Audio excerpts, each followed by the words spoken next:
Дуулах номыг уншиж чад айгүй хийгээл аа. Дуулах номын Дол 74 дээр 28 дугаар шүү дээ. 73-ийн 28 дугаар шүү дээ. Харин Бурханд ойр байх нь надад сайн. Таны бүх үйлсийг томхорлохын тулд би Бурхан эзний бардахаас авсан юм аа. Тэгээ хоёр өөр Дол 77 дээр дуу хоолойны Бурханд хашаа. Тэр намайг дуулаасаа зовлон шалгууныхаа өдөр би эзнийг анаа. Шүнэрч гараасан хүмүүс зүцэн сэтгэл минь тавшихаас татгалцсан тэгээд энийг уншиж байхдаас аюул хэмжтэй амиг хийгээл авлаа.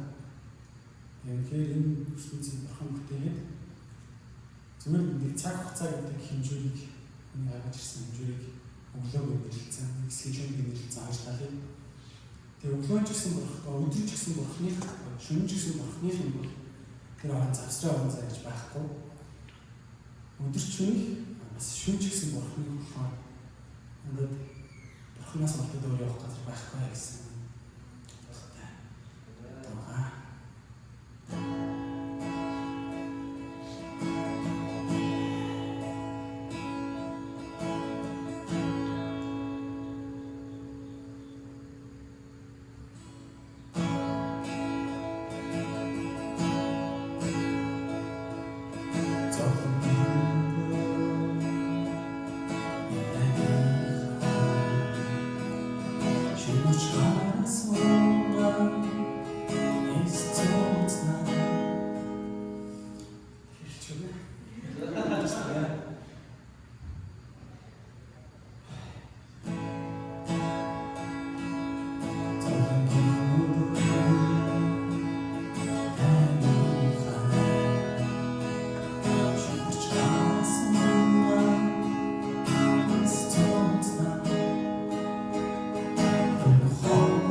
Lamino